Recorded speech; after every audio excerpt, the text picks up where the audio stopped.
Among many Burmese folk tales, I will be telling the Opium-eater and the Four Ogres written by Professor Dr.Htin, Aung.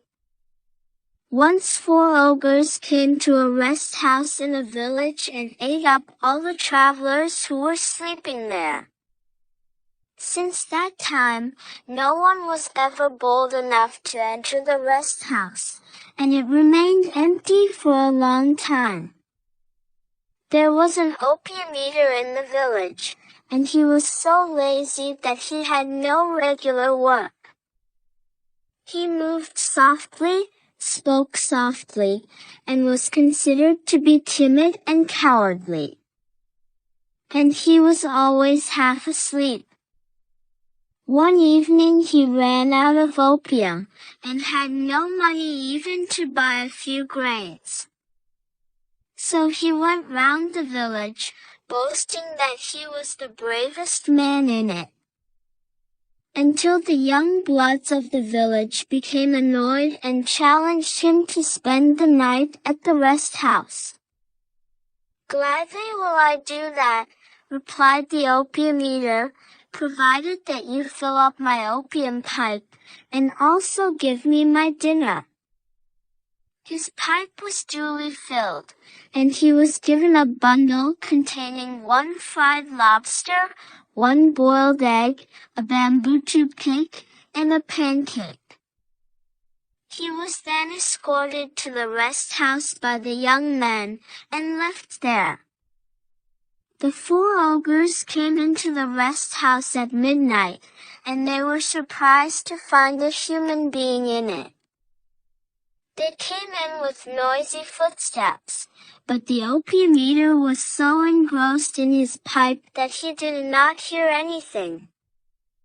The ogres sat round the opium-eater and rolled their big eyes to frighten him, but he did not see them as his eyes were closed in the ecstasy of opium.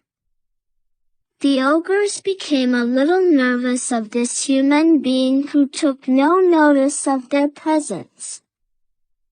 They became more frightened as they looked at him carefully, for they thought that he was eating fire. They did not know whether to eat him up or to run away. Fascinated, they watched him. The opium-eater now felt hungry and, without opening his eyes, he opened the bundle.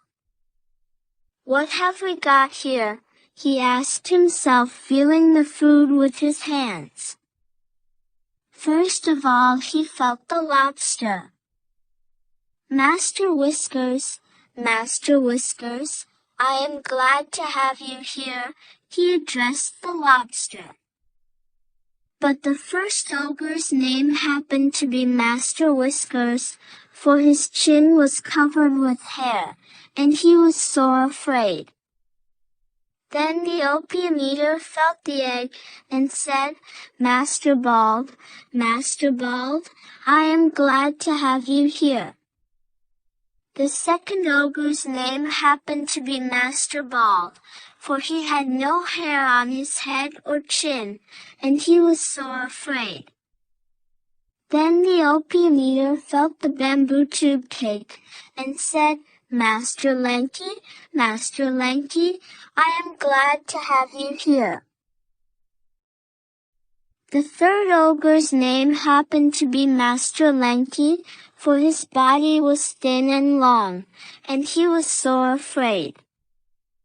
Then the opium-eater felt the pancake, and said, Master Round, I am so glad to have you here."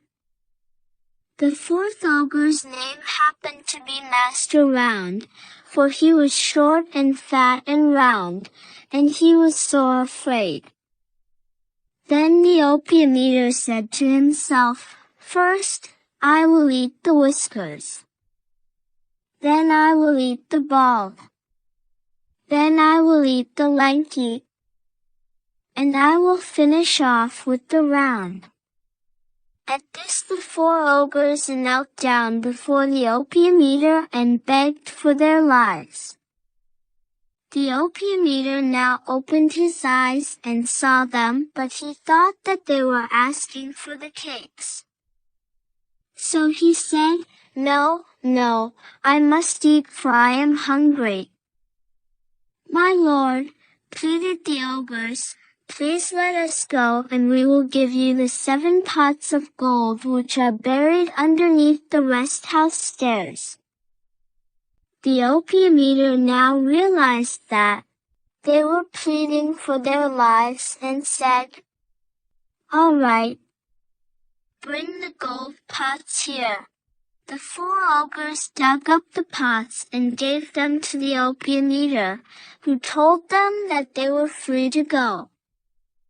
The ogres went away, and they never came to the rest house again. As for the opium-eater, he became very rich and lived in great luxury. That is the end of the tale, The Opium-eater and the 4 Ogres, read by me, the clever Nana. If you like this story, don't forget to like and subscribe my channel. Thank you.